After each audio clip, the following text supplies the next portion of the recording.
Before we begin, make sure you're subscribed to the channel so you don't miss stories like this one. Here we share powerful, true-to-life narratives that reveal hidden histories and unforgettable human moments. If this kind of story speaks to you, stay with us. Explore the other videos on the channel and share this video with others who appreciate meaningful storytelling. When the letter arrived, it did not look important. It was thin, formal, and addressed in a careful hand that belonged more to institutions than to people. Michael Harris opened it standing in the narrow kitchen of his apartment, the late afternoon light slanting across the counter, catching dust in the air. He read it once, then again, slower the second time, as if the words might rearrange themselves into something less final. His grandfather was dead. The farm, long neglected and rarely mentioned, now belonged to him. Michael had not seen his grandfather in nearly a decade. The old man had moved farther inward with each passing year, retreating into the quiet of rural land that few people visited and even fewer remembered. Phone calls had grown shorter, then stopped altogether. There had been no arguments, no dramatic falling out, only a gradual thinning of connection, like a rope fraying strand by strand until one day it was no longer there. Michael told himself this was how life worked. People aged, distances widened, and time made decisions on behalf of everyone. Still, the news left him unsettled.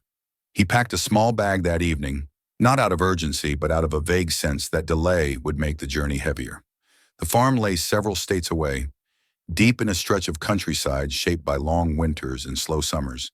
He had been there as a child, running through tall grass, watching his grandfather mend fences with hands that moved patiently, deliberately, as if every motion had to be justified. Those memories surfaced now, uninvited, carrying with them the smell of earth and old wood. The drive took most of a day. Highways gave way to smaller roads, then to narrow lanes bordered by fields left fallow. By the time Michael turned onto the gravel path that led to the farm, dusk had settled in, blurring the edges of the landscape. The house stood exactly as he remembered it, though smaller than it had seemed in childhood. The paint was peeling, the porch sagging slightly at one corner. Windows reflected the darkening sky, offering no hint of what remained inside. He unlocked the door with the key provided by the estate lawyer and stepped into silence. The air smelled stale, layered with dust, and the faint trace of something once familiar. Furniture stood where it had always been, preserved less by care than by neglect. Nothing had been rearranged, nothing updated. It was as if the house had been waiting, holding its breath. Michael moved slowly, room by room, turning on lights, opening curtains. In the bedroom, he found his grandfather's coat still hanging by the door, pockets heavy with forgotten objects. In the kitchen, a single mug sat by the sink, chipped at the rim. These details struck him more sharply than the letter had. They suggested routine, a life continuing quietly right up until it stopped. The next morning, sunlight revealed the full state of the property. The fields were overgrown, fences broken in places, the old barn leaning slightly as if tired of standing. Michael walked the perimeter with his hands in his pockets, calculating repairs, imagining the conversations he would need to have with real estate agents. He did not intend to stay. The farm was an inheritance in name only, a responsibility rather than a gift. Selling it seemed practical, even respectful. He had his own life elsewhere, anchored by work and obligations that did not stretch this far into the past. Yet as he explored, he felt a growing unease that had nothing to do with the decay. His grandfather had been a quiet man, but not careless. The neglect felt intentional, almost protective, as if the land had been left untouched for a reason that no longer had a voice. In the barn, dust motes swirled as Michael pushed the door open. Old tools hung on the walls, arranged with a precision that suggested habit. He ran his fingers along a workbench scarred by years of use. This, he thought, was where his grandfather had spent his days, shaping small, practical solutions to problems that never traveled far beyond the farm's borders. Or so Michael had believed. As he stepped back outside, his gaze lingered on the ground beneath the barn. The earth there looked uneven, subtly different from the surrounding soil. It was nothing obvious, nothing that would have drawn attention at first glance. But once noticed, it refused to be unseen. Michael told himself it was erosion, the result of decades of weather. Still, the thought stayed with him as he walked away. That evening, he sat on the porch as the sky darkened, listening to the low sounds of insects rising from the fields. He thought about his grandfather's life before the farm, a period never discussed, never recorded in family stories. There had been photographs once, old black and white images that showed a younger man in unfamiliar places, but those had disappeared years ago. When Michael had asked about them as a child, his grandfather had only said that some chapters were better left closed. At the time, Michael had accepted that answer without question. Now, sitting on the porch with the weight of ownership settling on his shoulders, he wondered what those closed chapters contained. The farm no longer felt like a simple asset. It felt like a container, holding something unresolved. Sleep came poorly that night. The house creaked as it cooled, and every sound seemed amplified by the absence of another presence. Michael lay awake, staring at the ceiling, thinking about timelines and decisions. Renovate, sell, move on. The plan was clear, sensible, yet beneath it ran a current of hesitation he could not explain. By morning, resolve returned in a more practical form. He would begin assessing the structures properly, starting with the barn. If repairs proved too extensive, that would settle the matter. The farm would be sold as is, its history passing into other hands. He gathered tools from the shed, brushing off rust, and headed toward the barn. The uneven ground caught his attention again, more insistently this time. He paused, looking down, then at the building itself. Something about the alignment felt wrong, as if the structure had been placed deliberately to hide rather than support. Michael shook off the thought and went inside. There was work to be done, measurements to take, decisions to finalize. Whatever the farm held, it would soon be someone else's concern. He did not yet know that the land beneath his feet had been altered by choices made long before he was born, nor that his practical intentions would soon collide with a past that refused to remain buried. For now, he only knew that returning to the farm had stirred something he could not name, and that the silence surrounding his grandfather's life had begun, at last, to feel louder than words. The morning after his restless night broke with a thin, pale light that spread slowly across the fields, revealing the farm in a way that felt more exposed than before. Michael woke early, unsettled but determined to keep moving forward. He told himself that the unease he felt was simply the result of fatigue and unfamiliar surroundings. Old places had a way of stirring emotions that did not belong to the present. He dressed, made coffee in the quiet kitchen, and set his thoughts firmly on the task ahead. The barn stood a short distance from the house, its weathered boards darkened by decades of sun and rain. From a distance it looked stable enough, but Michael knew appearances were often misleading. If the foundation had weakened, repairing it would require time and money he was not prepared to invest. That knowledge gave him a sense of purpose as he crossed the yard, tools in hand, boots crunching softly against gravel and dry earth. Up close, the signs of age were clearer. The lower beams showed hairline cracks, and one corner of the structure leaned inward by a margin small enough to ignore, but too precise to dismiss entirely. Michael circled the barn slowly, studying the ground. The soil near the base appeared uneven, not dramatically so, but with subtle rises and dips that did not match the natural slope of the land. He knelt, pressed his hand into the earth, and felt a firmness beneath the top layer that seemed out of place. He told himself again that erosion could explain it. Still, he marked the spot mentally and stepped inside the barn to begin a more thorough inspection. The interior smelled of old wood and metal, a familiar scent that reminded him of childhood visits when the place had been alive with movement. Now it was silent, the air thick with dust disturbed only by his presence. Michael checked the beams, tested supports, and made notes in a small notebook he had brought along. As he worked, his thoughts kept drifting back to the ground outside. Eventually, practicality gave way to curiosity. He returned to the spot, retrieved a shovel from the wall, and pressed its edge into the soil. The resistance he felt was immediate and unexpected. The shovel struck something solid with a dull, hollow sound that did not belong to stone. Michael paused, listening as if the ground might explain itself. He tried again, adjusting the angle. The sound repeated, unmistakable now. There was something beneath the surface. He dug carefully, removing soil in measured motions. Within minutes, the top of a wooden structure emerged, its surface darkened and smoothed by time. The wood was old but well preserved, protected by the earth that had hidden it for so long. Michael brushed dirt away with his hands, revealing the outline of what appeared to be a door set flush into the ground. His first instinct was caution. He stood back, heart beating faster than before, and scanned the area as if expecting someone else to appear. The farm remained empty, the field stretching outward in all directions without movement. Whatever lay beneath the barn had been concealed deliberately, and the realization sent a chill through him. He examined the door more closely. There were no markings, no visible handle, only a narrow seam around the edges. The craftsmanship suggested intention rather than improvisation. This was not the result of an accident or a forgotten repair. Someone had wanted this space hidden. Michael fetched a pry bar and worked it into the seam. The wood resisted at first, then yielded with a soft groan, releasing a breath of air that smelled faintly of leather and dust. He pulled the door open wider, revealing a narrow opening descending into darkness. For a moment, he hesitated. The sensible choice would have been to close it, to call someone else, to postpone discovery until he had company. But the farm was his now, along with whatever secrets it held. He retrieved a flashlight and shone it into the opening. The beam cut through the darkness, illuminating a small underground chamber, reinforced with wooden supports. The space was not large, but it was carefully constructed, and it was full. Stacked neatly against the walls were dozens of leather suitcases, arranged in rows as if placed there with care.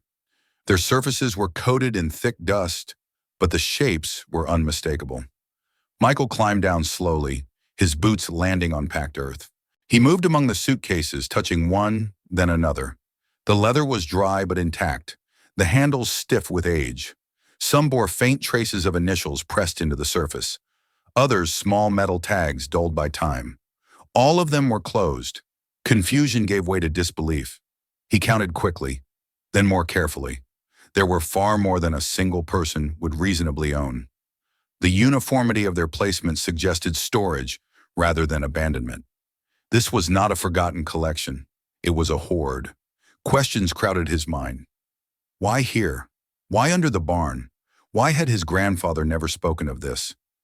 Michael felt the weight of the space pressing in on him, the silence deepened by the knowledge that this chamber had remained untouched for decades. He selected one suitcase at random and attempted to lift it. It was heavier than he expected, its contents shifting slightly as he raised it. He carried it up the ladder and into the light, setting it down on the grass outside. Dust rose in a small cloud, catching the sunlight before settling again. The suitcase looked expensive despite its age. The leather, though worn, had been well made. The lock was old-fashioned, rusted but intact. Michael ran his fingers over it, trying to imagine who might have owned it and when. He returned to the chamber and brought up two more, then another, arranging them in a line near the barn. With each trip, the reality of the discovery grew heavier. This was not something that could be ignored or explained away. The scale alone demanded answers. By the time he emerged with the fifth suitcase, Michael's initial excitement had faded, replaced by a sense of foreboding. Whatever story lay behind these objects was not a simple one. He sat on the grass, staring at the row of luggage, the barn looming behind him like a silent witness. His grandfather's silence took on a new shape in his mind. The closed chapters, the missing photographs, the deliberate isolation. Michael felt a growing certainty that the farm was no longer just a place to be sold and forgotten. It was a threshold, and he had already crossed it. As the afternoon wore on, he covered the opening beneath the barn, leaving the door accessible but concealed. He carried the selected suitcase to the house and placed it in the garage, setting it carefully on a workbench. He did not open it yet. He was not sure why, only that some part of him understood that once the lock was broken, there would be no turning back.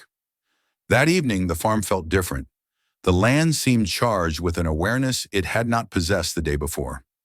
Michael moved through the house distractedly, his thoughts returning again and again to the hidden chamber and the unanswered questions it represented. He knew that the next step would be opening one of the suitcases, confronting whatever had been sealed away along with them. The thought filled him with apprehension, but also with a sense of obligation he could not ignore. The past had announced itself, quietly but firmly, and it would not be denied much longer.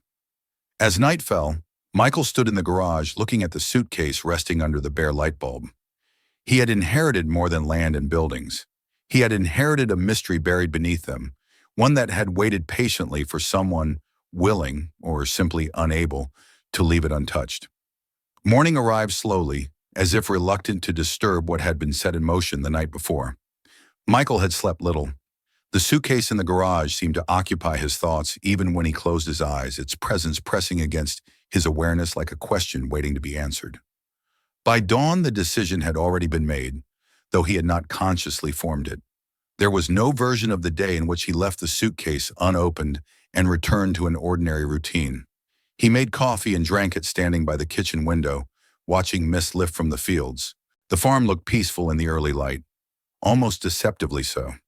Nothing in the quiet landscape suggested that anything extraordinary lay beneath it, or that the garage held an object capable of altering his understanding of his family and himself. Michael finished his coffee without tasting it and went outside. The garage was cool and dim, the single window letting in a narrow band of light that fell directly across the workbench. The suitcase sat where he had left it, its leather surface dull with age. Up close, it seemed heavier than it had the night before, as if its contents had gained weight through his anticipation alone. Michael pulled on a pair of work gloves and examined the lock. Rust had fused parts of the mechanism together, but the craftsmanship was evident even in its deterioration. This was not cheap luggage. Whoever had owned it had invested in something meant to last, meant to travel. He retrieved a flathead screwdriver and a hammer, laying them beside the suitcase with deliberate care.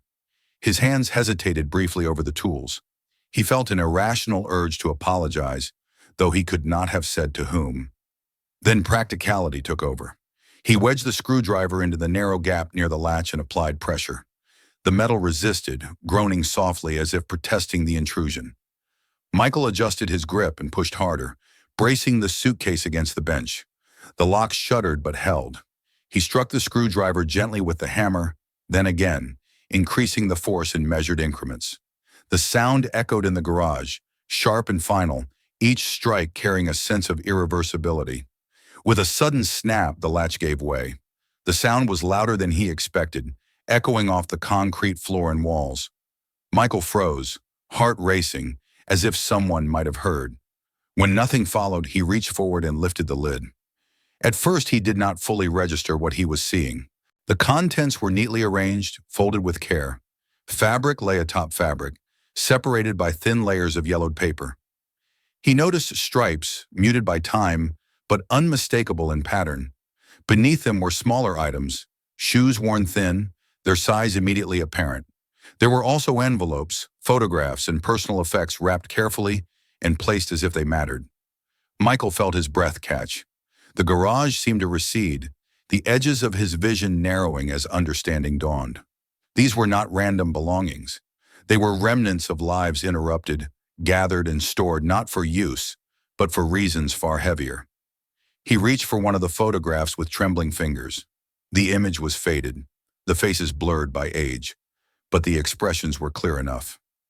Ordinary moments, captured briefly, preserved against all odds. He did not need labels or explanations. The context was unmistakable. The realization struck with physical force. His knees weakened, and he had to sit down on the stool beside the workbench. Tears came without warning, hot and relentless, blurring his vision until he could no longer see the suitcase clearly. He covered his face with his hands, overwhelmed by a grief that felt both intimate and vast. The weight of history pressed in on him, compressing time until the distance between past and present collapsed. These were not artifacts in a museum, detached and curated. They were personal, unfiltered, still carrying the presence of those who had owned them. The fact that they had been hidden, sealed away beneath his grandfather's farm, filled Michael with a sense of shame that was not entirely his own, yet impossible to escape. He forced himself to breathe, to look again, to understand fully what he was responsible for now. Inside the suitcase were letters written in careful script, some unfinished, others folded and refolded until the creases threatened to tear the paper apart. There were identification documents, small keepsakes, objects whose significance lay not in material value but in memory. Michael closed the suitcase gently, as if the act might offer some small measure of respect. His hands shook as he removed his gloves and reached for his phone. For several seconds, he simply held it, staring at the screen. The decision to call the authorities felt inevitable, yet momentous. Once made, it would draw others into the story, turning private discovery into public truth. He dialed the local police department and explained, haltingly at first, then with increasing clarity, what he had found. He gave his name, his location, and described the items without embellishment. The voice on the other end grew more serious with each detail. He was instructed not to disturb anything further and to wait for officers to arrive. When the call ended, Michael sat alone in the garage, the silence heavier than before. The suitcase remained closed, but its presence was undeniable. He felt exposed, as though the walls themselves now knew what lay hidden within the farm. Time stretched as he waited. He moved through the house restlessly, unable to settle. Every object seemed charged with new meaning. His grandfather's belongings, once merely old, now felt like potential clues, fragments of a life he had never truly known. When the police arrived, their demeanor was calm but attentive. Michael led them to the garage and showed them the suitcase. He explained how he had found the chamber beneath the barn and how many suitcases remained there. The officers listened without interruption, exchanging brief glances that conveyed the gravity of the situation. They asked him to recount the discovery again, this time more formally. Michael complied, his voice steadier now, though the emotion lingered just beneath the surface. One of the officers examined the lock and nodded, confirming that it had been forced open. Another took photographs documenting the scene with careful precision. Michael watched from a short distance, feeling both relieved and hollow. The responsibility he had carried since opening the suitcase was beginning to shift, transferring into official channels into processes larger than himself. Yet the emotional burden remained. Before leaving, the officers assured him that specialists and historians would be brought in. The items would be treated with care, their origins investigated thoroughly. Michael nodded, grateful but exhausted. After they were gone, he returned to the garage alone. The suitcase was still there, now marked and documented. Its status changed, but its essence unchanged. Michael stood before it, aware that this was only the beginning. The discovery had already altered the course of his plans, binding him to a history that could no longer remain buried. As evening approached, he felt the full weight of what lay ahead. The farm was no longer just inherited land. It was a site of reckoning, and he had taken the first irreversible step toward uncovering the truth it concealed. The days that followed unfolded with a gravity that reshaped Michael's sense of time. What had begun as a solitary discovery on inherited land now extended beyond the boundaries of the farm, drawing in people, institutions, and histories that stretched across continents and decades. The police returned, accompanied by specialists whose careful movements and measured attention made it clear that the find was no longer regarded as an anomaly, but as a matter of historical consequence. Michael watched as the remaining suitcases were documented and removed from beneath the barn. The underground chamber was photographed, measured, and examined with a precision that transformed it from a secret into evidence. Each suitcase was lifted with deliberate care, as though the weight it carried was not merely physical. The barn itself, once just another aging structure on neglected land, became a site of interest, its foundation no longer judged by stability alone, but by what it had concealed. He found himself answering the same questions repeatedly, recounting the sequence of events that had led him to the discovery. Each repetition sharpened the reality of it, stripping away the shock and leaving behind something heavier and more enduring. The facts remained unchanged, but his relationship to them shifted. This was no longer just something that had happened to him. It was something he was now part of. Within a week, historians specializing in World War II and Holocaust-era documentation arrived. Their presence introduced a new tone to the investigation, one that carried both reverence and restraint. They examined the contents of the open suitcase and those still sealed, identifying patterns and markers that placed the items within a specific historical context. Michael observed from a distance, aware that his emotional response, though intense, was secondary to the responsibility of accuracy and preservation. It was during these consultations that attention turned fully to his grandfather. Until then, the old man had existed in the investigation as a vague figure, defined only by ownership of the land and the act of concealment. Now his life became a subject of inquiry in its own right. Records were requested and retrieved. Military archives were consulted. Slowly, a profile began to emerge, one built not from family anecdotes but from official documentation. Michael learned that his grandfather had served in the United States Army during the final years of the war in Europe. He had been deployed in a logistical support role, moving through regions newly liberated where infrastructure had collapsed and order was provisional at best. The historians explained that in the aftermath of liberation, countless personal belongings were collected from camps and surrounding areas. Some items were cataloged meticulously, intended for eventual return to survivors or their families. Others were stored temporarily in warehouses, their fate uncertain amid the overwhelming scale of displacement and loss. In that chaotic environment, lines of authority were often blurred and oversight inconsistent. It was from one such warehouse, they believed, that the suitcases had been taken. Michael listened as the narrative took shape, feeling a complex mix of emotions. His grandfather, he learned, had returned from Europe altered in ways the family had never fully acknowledged. He had spoken little of his service, avoided commemorations, and declined veterans' gatherings. At the time, these choices had been interpreted as modesty or a desire to move on. Now they appeared differently, colored by knowledge of what he had carried with him, both literally and otherwise. The investigation suggested that his grandfather had taken the suitcases not as an act of malice, but as a desperate calculation. Returning home with limited prospects and few resources, he had likely seen the luggage as a means of survival, items that could be sold or traded in a country still rationing and rebuilding. Such actions, while ethically fraught, were not unheard of in the immediate post-war period. Yet the contents of the suitcases told a different story. The presence of letters, photographs, and children's belongings indicated that these were not anonymous goods stripped of meaning. They were personal archives of lives violently disrupted. At some point, confronted with that reality, his grandfather had made a different choice. The historians noted signs that the suitcases had been opened and reclosed carefully before being hidden. Items had been repacked, not rummaged through. Nothing appeared missing. This suggested a moment of reckoning, an encounter with the humanity embedded in each object that had altered the course of his intentions. Michael absorbed this information slowly. It reframed his memories, casting past silences in a new light. The man who had fixed fences and avoided questions now seemed burdened by a knowledge he could neither share nor resolve. Bringing the suitcases back to the United States had been one decision. What to do with them afterward had been another entirely. As the investigation progressed, Michael was invited to review copies of documents related to his grandfather's service.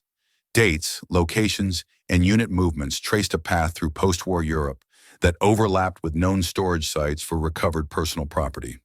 The connections were circumstantial but compelling, forming a narrative that aligned with both the physical evidence and the timeline of his grandfather's return.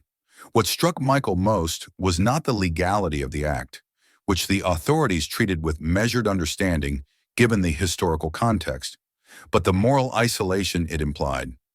His grandfather had carried this secret alone for the rest of his life, hiding it beneath the farm as though the earth itself could absorb what he could not reconcile. The investigation did not seek to condemn him.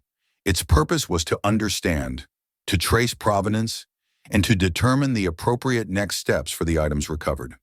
Still, Michael felt the weight of judgment, not imposed from outside but generated within. He grappled with conflicting impulses to defend his grandfather and to distance himself from the choices that had led to this moment. As experts continued their work, Michael remained on the farm, moving through familiar spaces now altered by knowledge. The house, the barn, the land itself all felt layered, as though multiple versions of the past occupied them simultaneously. He understood now that inheritance was not limited to property. It included unresolved histories, ethical burdens passed down not through intention, but through silence. By the time preliminary conclusions were drawn, one fact was clear. The suitcases were not simply found objects. They were testimonies, and his grandfather's actions, whatever their origin, had placed him at the center of a story far larger than himself. Michael, by uncovering and revealing them, had become the next link in that chain, bound by circumstances he had not chosen but could no longer avoid. The investigation into the past had illuminated more than records and timelines. It had exposed the fragile boundary between survival and complicity, between fear and responsibility. As Michael stood on the land that had hidden the truth for so long, he sensed that the hardest part was still ahead. Understanding what had happened was one thing. Deciding how to live with that understanding would be another. As the investigation continued, its focus gradually shifted from establishing facts to understanding motive. The question was no longer only how the suitcases had arrived beneath the farm, but why they had remained there, untouched and undisclosed, for the rest of Michael's grandfather's life. The answers to that question did not lie neatly in archives or official records. They emerged instead through inference, through the careful reading of circumstances, and through the emotional logic of a man confronted with the consequences of his own actions. Michael spent long hours with the historians, listening as they pieced together what could not be directly proven. They spoke cautiously, aware of the limits of certainty when dealing with individual conscience. Yet the pattern was clear enough. The suitcases had been taken with intent to use them, perhaps to sell or trade their contents, in a time when survival often depended on moral compromise. That intent, however, had not survived contact with the reality contained inside the luggage. The personal items told a story of interruption rather than abandonment. Clothes were folded with care, shoes were paired and wrapped, letters were preserved, not discarded. These were not the belongings of faceless victims, but of individuals whose lives had extended beyond the boundaries of the camps, whose identities had been temporarily captured in paper and fabric. To open those suitcases was to encounter not profit, but presence. Michael imagined his grandfather at that moment of discovery, perhaps alone, perhaps newly returned to a country eager to forget what lay across the ocean. He would have opened the first suitcase expecting utility and found instead an intimacy that could not be converted into currency without consequence. The historians believe that this realization marked the turning point, the moment when intention gave way to paralysis. Fear played its part. The post-war years were marked not only by rebuilding, but by reckoning. Accusations of looting, even when contextualized by chaos and scarcity, carried real legal and social risks. To come forward would have required explaining actions taken under circumstances few could fully comprehend. To stay silent was easier, safer, and ultimately more isolating. Yet fear alone did not explain the careful concealment beneath the farm. Michael came to understand that hiding the suitcases was not merely an act of self-preservation. It was also an attempt at containment, a way to put distance between himself and a burden he could not resolve. By burying the items beneath the land he worked daily, his grandfather may have believed he was neutralizing their power, placing them somewhere they could neither accuse nor demand. The farm in this sense became more than a home. It became a repository for unresolved guilt. Every fence repaired, every season worked, took place above a hidden chamber that held evidence of a moral failure and a moral awakening intertwined. The choice not to use the items was significant, but it did not absolve the act of taking them. Caught between these two realities, his grandfather had chosen silence as a form of endurance. Michael began to see signs of this internal conflict reflected in the life he remembered. The isolation, the avoidance of community, the refusal to speak of the war were no longer simply traits of a private man. They were strategies, conscious or not, for living with a secret that could not be shared without unraveling the careful structure he had built around himself. The historians noted that many veterans returned with stories they never told, but few carried physical reminders as concrete as those hidden beneath the farm. The presence of the suitcases meant that the past was not only remembered, but physically present, pressing upward from beneath the ground. To live above them required a kind of compartmentalization that shaped every aspect of daily life. Michael felt the weight of this realization acutely. He had inherited not only land, but the consequences of decisions made long before his birth. Though he bore no responsibility for those choices, he now carried the responsibility of response. The difference between hiding and revealing, between silence and acknowledgement, lay squarely with him. As the investigation reached its later stages, the authorities made clear that there would be no posthumous charges, No formal condemnation of his grandfather. The focus remained on the victims, on restoring dignity and memory where possible. Still, Michael felt that judgment existed regardless of official conclusions. It lived in the contrast between what might have been done and what had been. He spent evenings walking the property alone, tracing the familiar paths his grandfather must have taken countless times. The barn, once simply a structure, now felt like a marker, its foundation a boundary between concealment and exposure. Michael understood now why the land had been left to decay. Maintaining appearances had required energy his grandfather no longer possessed. The secret demanded too much. The guilt, Michael realized, had not been static. It had evolved, deepened, perhaps softened at times but never disappeared. It had shaped a life defined by restraint, by the avoidance of excess, by a quietude that bordered on penance. Hiding the suitcases had not freed his grandfather from responsibility. It had bound him to it. This understanding did not excuse the original act, but it humanized it. Michael found himself holding two truths simultaneously: that taking the suitcases was wrong, and that refusing to profit from them required a moral reckoning his grandfather had not been prepared to face publicly. The decision to hide them had been a compromise, one that satisfied neither justice nor absolution. As these thoughts settled, Michael felt a shift within himself. The anger he had not known he carried softened into something more complex. Pity, perhaps, or sorrow. He saw now that the secret buried beneath the farm was not merely a historical artifact, but a testament to the corrosive power of unresolved guilt. The land no longer felt neutral. It bore witness to decades of silence, to a life lived in the shadow of an unspoken truth. By uncovering the suitcases, Michael had disrupted that silence, not out of intention, but out of necessity. The question now was what should replace it. He understood that the final chapter of this story could not belong to concealment. The suitcases had waited too long, and the lives they represented demanded more than burial.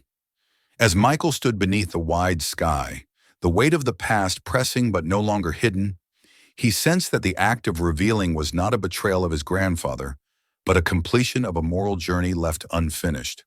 The conclusion of the investigation did not arrive with ceremony. There was no single moment that marked an ending, no decisive gesture that closed the past and sealed it away. Instead, the process unfolded gradually, marked by documents signed, decisions communicated, and responsibilities transferred from one set of hands to another. Yet for Michael, the significance of what followed far outweighed any formal resolution. The story that had emerged beneath the farm now demanded an ending, shaped not by secrecy, but by acknowledgement. The authorities, in coordination with historians and cultural institutions, determined that the suitcases and their contents would be transferred to a national museum dedicated to the memory of Holocaust victims.